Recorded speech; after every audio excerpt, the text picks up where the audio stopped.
Today we'll discuss the work power energy.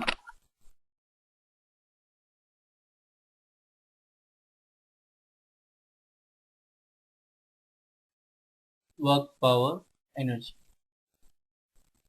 सबसे पहले हम बात करेंगे वर्क के बारे में। सबसे पहले हम बात करेंगे कि वर्क क्या होता है, व्हाट इज वर्क। वर्क को हम नॉर्मल लैंग्वेज में अगर बोलें तो हम जैसे एग्जांपल ले लें कि अगर मैं खड़ा होकर किसी दीवार पर, किसी वॉल पर फोर्स लगा रहा हूं, लेकिन वॉल डिस्प्लेस नहीं हो रही है, फिर भी हम क्या बोल देते हैं कि नहीं, मैंने कुछ ना कुछ वर्क किया है, कुछ ना कुछ काम किया है। लेकिन अगर मैं फिजिक्स की वर्ड पे, फिजिक्स की लैंग्वेज में बात करता हूँ, तो वर्क को हम कैसे डिफाइन करेंगे कि जब भी मैं फोर्स लगाऊं तो वहां कुछ ना कुछ पॉइंट ऑफ एप्लीकेशन में डिस्प्लेसमेंट होना चाहिए। So work is said to be done. हम इसको कैसे डिफाइन करेंगे? Work is said to be done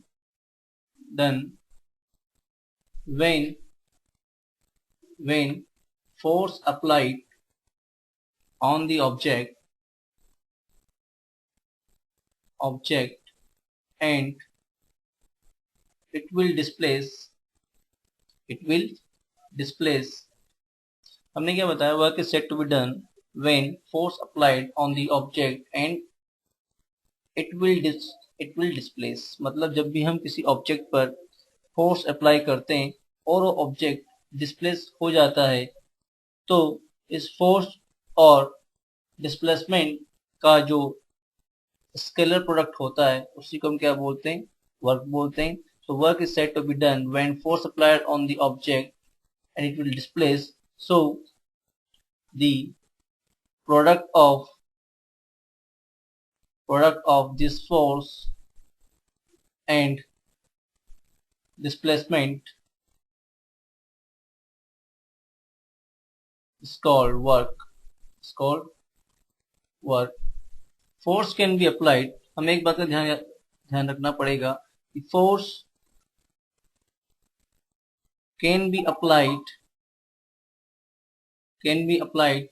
at any angle except perpendicular to the displacement.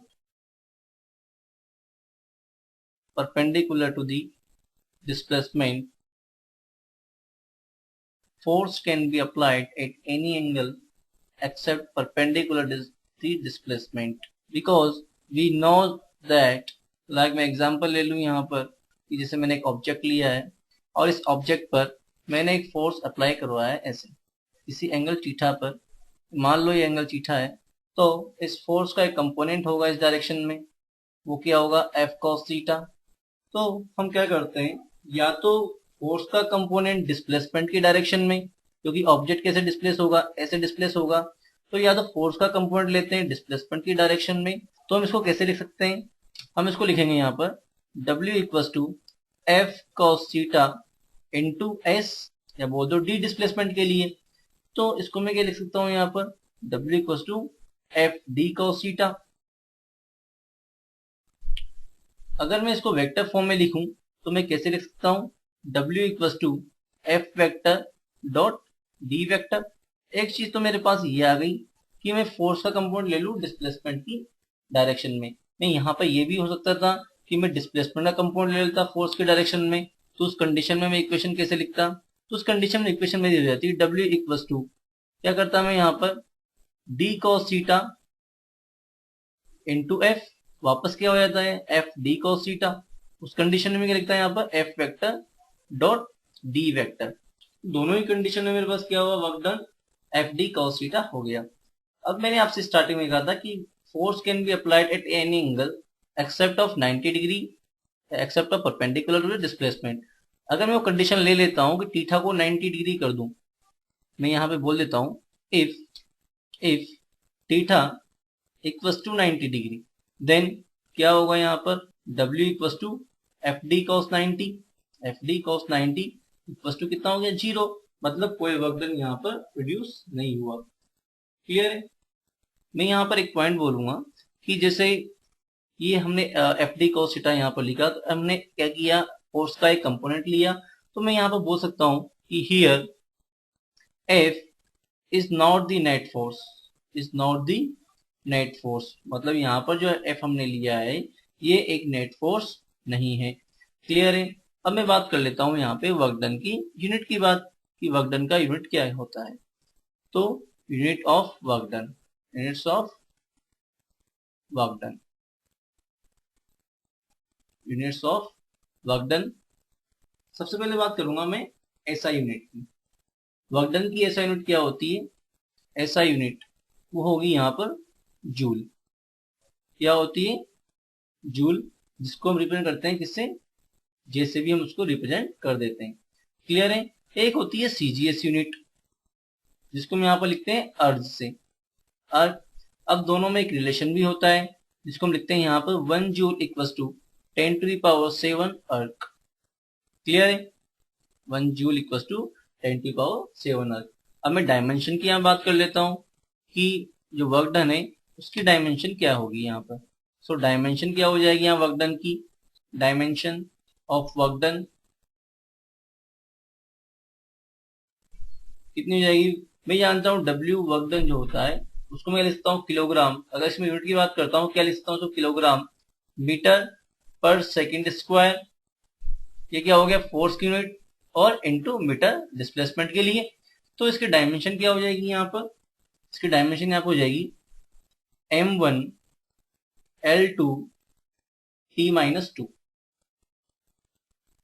Clear है।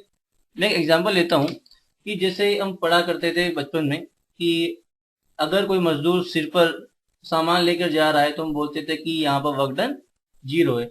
लेकिन ये बिल्कुल रॉन्ग कॉन्सेप्ट है। क्यों, क्योंकि हमें वहां पर फोर्स को स्पेसिफाई नहीं किया गया है कि कौन से फोर्स का वर्क डन वहां पर 0 है। सो हमें क्या करना पड़ेगा, हम एक पॉइंट यहां पर लिख सकते हैं। we have to specify, so we have to specify, we have to specify the force, so we have to specify the force whose work done we have to calculate, whose work done we have to calculate, जिसका work done हमें calculate करना है वो force हमें question में specify करना पड़ेगा। अगर मैं बात करता हूं कि अगर कोई मजदूर है वो कोई सामान लेकर हॉरिजॉन्टल डायरेक्शन में मूव कर रहा है, तो मैं बोल सकता हूं कि work done by the gravity can be 0। कैसे समझते हैं, ये कोई कुली है या मजदूर है, ये हॉरिजॉन्टल डायरेक्शन में मूव कर रहा है ऐसे। अब इसके ऊपर कोई सामान रखा हुआ है मान लिया यहाँ पर ऐसे। अब इस पे जो अर्थ फोर्स लगा रही है वो कैसे लगाएगी, टुवर्ड्स, तो mg किधर लग रहा है, नीचे की ओर। ठीक है। और लेकिन इसका डिस्प्लेसमेंट किधर हो रहा है, डिस्प्लेसमेंट इस डायरेक्शन में, तो फोर्स कैसे लग रहा है, डाउनवर्ड, और डिस्प्लेसमेंट कैसे, ऐसे। तो मैं यहाँ पर बोल सकता हूं कि जो फोर्स और डिस्प्लेसमेंट है दोनों एक दूसरे क्या है, परपेंडिकुलर है। दोनों एक दूसरे क्या है, परपेंडिकुलर है। दोनों यहाँ पे एक दूसरे क्या है, परपेंडिकुलर है। तो यहाँ पे वर्क डन कितना हो जाएगा, अकॉर्डिंग टू फॉर्मूला अगर बात करता हूँ W equal to F D, angle कितना हो गया यहाँ पर दोनों के बीच में 90 डिग्री, तो एफ डी कॉस 90, तो वर्क डन कितना हो गया 0। तो मैं यहाँ बोल सकता हूँ कि work done by gravity in this case will be 0। तो मैं यहाँ बोल सकता हूँ work done by gravity, work done by gravity will be 0 in this case. Clear है। अब मैं एक क्वेश्चन की बात करता हूँ। एक क्वेश्चन लेते हैं। एक क्वेश्चन है, कोई ऑब्जेक्ट है, ये कोई ऑब्जेक्ट है, एम मास, ये है 2 kg का कोई ऑब्जेक्ट है। इस पर मैं एक फोर्स लगा रहा हूँ हॉरिजॉन्टल डायरेक्शन में, कितना 5 न्यूटन का, और इस फोर्स के कारण ये ऑब्जेक्ट 5 मीटर मान लिया मैंने डिस्प्लेस हो जाता है हॉरिजॉन्टल डायरेक्शन में, कितना 5 मीटर। अब मुझसे यहाँ बोला जाए find out the work done, मुझसे यहाँ क्वेश्चन पूछ लिया जाए कि find out the work done, find out the work done. अब इस केस में मुझे इन्होंने फोर्स स्पेसिफाई नहीं किया, तो हम जनरली जो फोर्स निकालते हैं हम कैसे निकालते हैं कि, सॉरी वर्क डन कैसे निकालते हैं, W equal to force into displacement. मुझे पता है फोर्स भी किस डायरेक्शन में, हॉरिजॉन्टल में, और डिस्प्लेसमेंट भी किस डायरेक्शन में, हॉरिजॉन्टल में। क्या करूंगा, एफ डी कॉस थीटा, और मुझे पता है एफ कितना है 5 न्यूटन, डिस्प्लेसमेंट कितना है 5 न्यूटन, थीटा कितना है 0, तो cos 0 कितना होता है 1, तो मैं डायरेक्टली क्या बोलूंगा यहाँ पर 25 जूल। लेकिन हमने 25 जूल कैसे बोल दिया, हमें यहाँ पर थोड़ी ना बोला गया है कि जो फोर्स है वो अप्लाइड, जो वर्क डन है वो अप्लाइड फोर्स का निकालना है या फिर किसी और फोर्स का, क्योंकि हम जानते हैं कि केवल हम यहाँ पे एक्सटर्नल फोर्स तो हम लगा रहे हैं, लेकिन यहाँ पर और भी तो फोर्स होंगे जो लग रहे होंगे। वो कौन कौन से फोर्स होंगे, डायग्राम में देखो, यहाँ पे एक फोर्स ऐसे भी लग रहा होगा नीचे डाउनवर्ड, वो कौन होगा mg, जो ग्रेविटी लगा रही होगी, और एक फोर्स इसकी वजह से ऊपर भी लग रहा होगा जिसको हम क्या बोलते हैं नॉर्मल। तो हमने यहाँ पर क्या देखा कि यहाँ पर तो अलग अलग फोर्सेस लगे हुए हैं परपेंडिकुलर में। तो अगर मुझसे बोल दिया जाए work done by applied force, तो ये जो वर्क डन हमने निकाला है, ये वर्क डन कौन से का निकला है, ये निकला है अप्लाइड फोर्स का। कौन से फोर्स का, ये निकला है अप्लाइड फोर्स का वर्क डन। कौन से फोर्स का वर्क डन, ये अप्लाइड फोर्स का वर्क डन हमने यहाँ पर निकाला है। लेकिन अगर मुझसे बोले कि वर्क डन बाय ग्रेविटी आप कैलकुलेट करो, तो उसका आंसर कुछ अलग आएगा। तो मैं निकाल के देखता हूँ कि क्या आंसर आता है। तो वर्क डन बाय ग्रेविटी अगर मैं यहाँ निकालता हूँ, वर्क डन बाय ग्रेविटी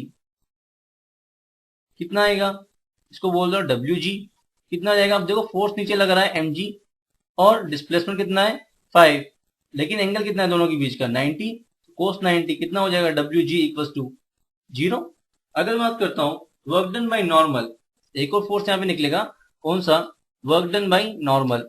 अगर मैं इसको निकालूं तो इसका वर्क डन कितना आता है, ये आएगा वर्क डन बाय नॉर्मल, इसको मैं लिखता हूँ WN, फोर्स कितना लग रहा है N, डिस्प्लेसमेंट कितना है हॉरिजॉन्टल में 5, एंगल कितना है दोनों के बीच का 90, तो वर्क डन कितना हो जाएगा यहाँ पर 0। तो मैं देख रहा हूँ कि वर्क डन बाय नॉर्मल और वर्क डन बाय ग्रेविटी दोनों कितना आता है यहाँ पर 0। तो इस टाइप के न्यूमेरिकल हम सोल्व कर सकते हैं इजीली। एक और क्वेश्चन हम यहाँ पे लेते हैं। मैंने एक ब्लॉक लिया, अब मैंने मान लिया कि ये ब्लॉक जो है 5 kg का है, इस पे मैं फोर्स लगा रहा हूँ किसी एंगल थीटा पर। ये एंगल मैंने मान लिया कितना है 37 डिग्री, कितना है 37 डिग्री। तो मैं एक फोर्स लगा रहा हूं यहाँ पर, क्लियर है। अब देखो मैंने मान लिया कि जो सरफेस है जिसके टच में ऑब्जेक्ट है ये फ्रिक्शन वाली सरफेस है, तो इसका कुछ ना कुछ कोफिशिएंट ऑफ फ्रिक्शन भी होगा। मैंने मान लिया कि इसका जो कोफिशिएंट ऑफ फ्रिक्शन है उसको मैंने बोल दिया म्यू, इसकी वैल्यू गिवन है यहाँ पे कितनी 0.5, क्लियर है। अब ये जो फोर्स मैंने लगाया है किसी 37 डिग्री पे, ऑब्वियसली बात है इसका कंपोनेंट वर्टिकल डायरेक्शन में भी निकलेगा, उसका वर्टिकल में जो कंपोनेंट निकलेगा इसकी वैल्यू यहाँ पर कितनी हो जाएगी, जैसे हॉरिजॉन्टल में अगर बात करता हूँ कितना हो जाएगा f cos 37, तो वर्टिकल में कितना हो जाएगा f sin 37, क्लियर है। अब देखो ये क्वेश्चन मुझे गिवन है और मुझे यहाँ पर निकालना है find out work done. Question मुझे यहाँ पे गिवन है find out the work done by friction and applied force at t equals to 3 second. t equals to 3 second पर मुझे वर्क डन निकालना है बाय फ्रिक्शन और बाय अप्लाइड फोर्स। अब मैं यहाँ पर देखता हूँ कि यहाँ पर कौन कौन से फोर्सेस यहाँ पर लग रहे हैं। अब यहाँ पर हम देखते हैं कि एक तो नीचे लगेगा यहाँ पे कौन सा ग्रेविटेशन फोर्स mg, एक ऊपर कौन सा लगेगा नॉर्मल लगेगा। चलो अब आगे हम बात करते हैं कि अप्लाइड फोर्स कितना होगा यहाँ पर f cos 37। अब अगर मैं बोल दूं कि f की वैल्यू मुझे यहाँ गिवन है कितनी 30 न्यूटन, कितनी वैल्यू गिवन है 30 न्यूटन, तो अप्लाइड फोर्स कितना हो जाएगा यहाँ पर, इसका सॉल्यूशन हम यहाँ पर देखते हैं। तो अप्लाइड फोर्स कितना हो जाएगा, applied force in horizontal direction, मतलब इसका हॉरिजॉन्टल डायरेक्शन कंपोनेंट कितना है, वो कितना हो जाएगा 30 cos 37, कितना हो गया 24 न्यूटन, ये हो गया F इन हॉरिजॉन्टल डायरेक्शन में, क्लियर है। अगर मैं इससे वर्क डन निकालना चाहूँ तो निकाल सकता हूँ। तो हमने देखा कि अप्लाइड फोर्स की वैल्यू कितनी आई थी 24 न्यूटन। अब मैं यहाँ पे वर्क डन निकाल सकता हूँ अप्लाइड फोर्स की वजह से, वो कितना आ जाएगा, तो वर्क डन निकाल लेते हैं अप्लाइड फोर्स की वजह से हॉरिजॉन्टल डायरेक्शन में। तो हो जाएगा work done by applied force in horizontal direction, W equal to कितना हो जाएगा F अप्लाइड इनटू डिस्प्लेसमेंट। अब हम जानते हैं ऑलरेडी दोनों एक सेम डायरेक्शन में, तो मैं कहता हूँ FD cos 0, F कितना है 24, डिस्प्लेसमेंट कितना है मान लो D, cos 0 की वैल्यू कितनी हो गई 1, तो कितना गया 24 D। अब मुझे यहाँ पर डिस्प्लेसमेंट पता नहीं है, अब मुझे इसको कैलकुलेट करने के लिए मुझे देखना पड़ेगा कि यहाँ पर नेट रिजल्टेंट फोर्स कितना लग रहा है पहले। अब मैंने देखा यहाँ पर क्वेश्चन में कि 24 न्यूटन तो लग रहा है हॉरिजॉन्टल डायरेक्शन में, तो वैसे ही एक फ्रिक्शन फोर्स भी तो लग रहा है, क्योंकि हमने बताया था कि जो सरफेस है ऑब्जेक्ट के टच में वो कौन सी है, फ्रिक्शन, फ्रिक्शन वाली सरफेस है, उसका कोएफिशिएंट ऑफ फ्रिक्शन कितना गिवन है 0.5 गिवन है। तो मैं friction force of friction work done by friction निकाल लूं। तो वर्क डन बाय फ्रिक्शन निकालने के पहले मैं यहाँ पर देखता हूँ कि जो फ्रिक्शन फोर्स की वैल्यू है वो कितनी आती है। तो फ्रिक्शन फोर्स की जो वैल्यू आएगी यहाँ पर, फ्रिक्शन फोर्स वो क्या होता है, हम जानते हैं मैक्सिमम फ्रिक्शन की जो वैल्यू होती है वो होती है म्यू इंटू एन। एन यहाँ पर क्या है नॉर्मल फोर्स, और हम जानते हैं कि वर्टिकल में जो यहाँ पे फोर्स लग रहा है वो टोटल कितना लग रहा है। वर्टिकल में यहाँ पे हमने फोर्स देखा वो कितना लग रहा था, एक तो 24 साइन, वर्टिकल में जो फोर्स लग रहा था ऑब्जेक्ट पर, जैसे बात करता हूँ यहाँ पर, ये ऑब्जेक्ट अपन ने लिया था, ये ऑब्जेक्ट अपन ने लिया था वहां पर, मैंने बोला था कि एक हॉरिजॉन्टल में से फोर्स लग रहा है, इसकी वैल्यू मैंने यहाँ पे गिवन बताई थी आपको कितनी 30 न्यूटन, एंगल कितना गिवन था 37 डिग्री। अब इसका एक कंपोनेंट वर्टिकल में निकलेगा कितना 30 साइन 37 निकलेगा। वैसे एक फोर्स होगा mg नीचे, ऊपर क्या होगा नॉर्मल। अगर मैं नॉर्मल की वैल्यू यहाँ पे निकालनी है मैं इजीली निकाल सकता हूँ, अगर मुझे नॉर्मल की वैल्यू निकालनी है मैं इजीली निकाल सकता हूँ यहाँ पर। नॉर्मल कितना हो जाएगा यहाँ पर, इस डायग्राम से हम क्या बोल सकते हैं n प्लस 30 साइन 37 की वैल्यू कितनी हो गई 3/5 इक्वल टू कितना होना चाहिए mg, और m कितना है अपने पास 5 किलोग्राम, g की वैल्यू में 10 ले लेता हूँ तो कितना हो गया 5 इंटू 10 50, तो कितना हो गया n प्लस 18 इक्वल टू 50, तो n इक्वल टू कितना आ गया 32 न्यूटन। तो नॉर्मल फोर्स आ गया मेरा कितना 32 न्यूटन।